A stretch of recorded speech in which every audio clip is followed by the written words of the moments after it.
Kamala Harris. Let's have a good debate. Have fun. Thank you. যুক্তরাষ্ট্রের ফিলাডেলফিয়ার national constitution সেন্টারে এক হতাশাজনক রাতের সাক্ষী হলেন ডোনাল্ড ট্রাম্প। 90 মিনিট বিতর্কের শুরুতে ভার্চুয়াল কয়েন টস ছাড়া এদিন আক্ষরিক অর্থে ট্রাম্প জয় পেলেন না কিছুতেই। অন্যদিকে কামালার জয় বোঝাতে ব্যবহার করা হয়েছে একটি বাক্য, এর চেয়ে ভালো রাত সম্ভবত পাওয়া সম্ভব না। Donald Trump left us the worst.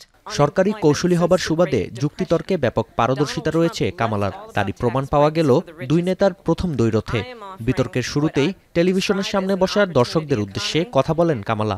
জানান, নির্বাচিত হলে মধ্যবিত্ত মার্কিনদের মূল্যস্ফীতির বোঝা কমাতে কাজ করবে তার সরকার। কামালার পাতা ফাঁদে কয়েকবারই পা দিয়েছেন ট্রাম্প। দুর্বল নেতা হিসেবে সম্বোধন করায় ক্ষোভে ফেটে পড়েন রিপাবলিকান এই নেতা। ওহাইওতে বসবাসকারী হাইতির অধিবাসীরা খেয়ে ফেলছেন প্রতিবেশীদের পোষা প্রাণী, এমন বেফাঁস ও অমূলক মন্তব্য করেন ট্রাম্প। বিশ্লেষকরা বলছেন, নতুন মেয়াদে যুক্তরাষ্ট্রের প্রেসিডেন্ট হিসেবে দায়িত্ব নিতে ট্রাম্প অযোগ্য, বিষয়টি প্রমাণে সহায়তা করেছে কামালার পাতাফাঁদ। He didn't quite stick to the plan. So I think he wasn't able to show maybe working class voters how he was going to work in their interest. তবে ট্রাম্পের কিছু ন্যারেটিভ কাজ করেছে তার পক্ষে। যেমন অনেকবার বাইডেনকে কামালার বস বা কর্তা হিসেবে আখ্যা দেন ট্রাম্প। বারবার একই দাবির মাধ্যমে সাবেক প্রেসিডেন্ট প্রতিষ্ঠা করার চেষ্টা করেন। কামালার নিজস্ব কোনো স্ট্র্যাটেজি নেই। নির্বাচিত হলে জনগণের বদলে কর্তার ইচ্ছায় কামালা কাজ করবেন বলেও খোঁচা দেন Trump.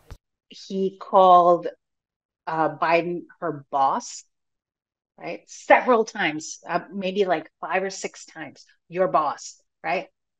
And by calling her that, he was actually minimizing her and making her an underling, right? And not giving her any of her own specific agency. তবে প্রেসিডেন্সিয়াল বিতর্কই কি নির্বাচনের ফলাফল নির্ধারণ করে দিতে পারে? ইতিহাস ঘাটলে পাওয়া যাবে বেশ কিছু বিপরীতধর্মী নজির। 2004 সালের বিতর্কে ডেমোক্র্যাট প্রার্থী জন কেরির প্রশ্নমানে জর্জরিত হন রিপাবলিকান প্রার্থী জর্জ ডব্লিউ বুশ। অনেক বিশ্লেষকই সে সময় বুশের হার দেখে ফেললেও দ্বিতীয় মেয়াদেও হোয়াইট হাউসের চাবি যায় এই রিপাবলিকান নেতার হাতে। ট্রাম্পকে সাহস জোগাতে পারে 8 বছর আগে নিজের তৈরি করা ইতিহাস। 2016 সালে হিলারি ক্লিন্টনের কাছে 3টি বিতর্কেই নাস্তানাবুদ হন তিনি।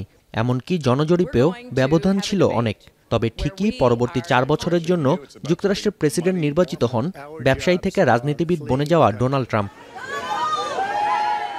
বিতর্কের পারফরমেন্স কামালা কি ধরে রাখতে পারবেন নির্বাচনে, নাকি আবারও হিসেব নিকেশ পাল্টে হোয়াইট হাউসে প্রত্যাবর্তন করবেন ট্রাম্প? উত্তর জানতে অপেক্ষা করতে হবে নভেম্বরের 5 তারিখ পর্যন্ত। নাফি আরমান মনন, এখন বিশ্ব।